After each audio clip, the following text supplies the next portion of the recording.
ರಾಜ್ಯದಲ್ಲಿ ಮಳೆ ಹಾನಿ ತಡೆಯೋದಕ್ಕೆ ಕ್ರಮ ಆಗುತ್ತೆ. ಇಂದು ನಾಳೆ 2 ದಿನವೂ ಸಭೆಯನ್ನು ಮಾಡ್ತೀವಿ ಅಂತ ಬೆಂಗಳೂರಲ್ಲಿ ಮುಖ್ಯಮಂತ್ರಿ ಸಿದ್ದರಾಮಯ್ಯ ಹೇಳಿಕೆ ಕೊಟ್ಟಿದ್ದಾರೆ.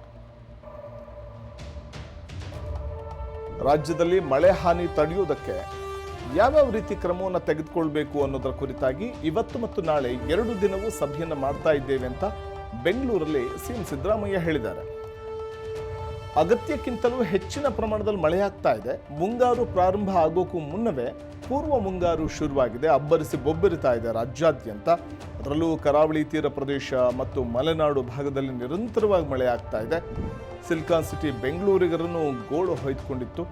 ಕಳೆದ 1 ದಿನದಿಂದ ಸ್ವಲ್ಪ ಬಿಡು ಕೊಟ್ಟಿರುವಂತಹ ವರುಣರಾಯ ಆದರೆ ರಾಜ್ಯಾದ್ಯಂತ ಅವಾಂತರವನ್ನೇ ಸೃಷ್ಟಿ ಮಾಡಿದ್ದಾನೆ. ಬೆಂಗಳೂರಲ್ಲೂ ಕೂಡ ಅವಾಂತರವನ್ನೇ ಸೃಷ್ಟಿ ಮಾಡಿದ್ದಾನೆ. ಹಾಗಾಗಿ ಮಳೆಯಿಂದ ಉಂಟಾಗಿರುವಂಥ ಹಾನಿಯನ್ನು ತಡೆಯೋದಕ್ಕೆ ಯಾವ ರೀತಿಯ ಒಂದು ಕ್ರಮವನ್ನು ತೆಗೆದುಕೊಳ್ಬೇಕು ಅನ್ನೋದರ ಕುರಿತಾಗಿ ಇವತ್ತು ಮತ್ತು ನಾಳೆ 2 ದಿನವೂ ಸಭೆಯನ್ನು ಮಾಡ್ತೇವೆ ಅಂತ ಬೆಂಗಳೂರಲ್ಲಿ ಮುಖ್ಯಮಂತ್ರಿ ಸಿದ್ದರಾಮಯ್ಯನವರು ಹೇಳಿಕೆ ಕೊಟ್ಟಿದ್ದಾರೆ.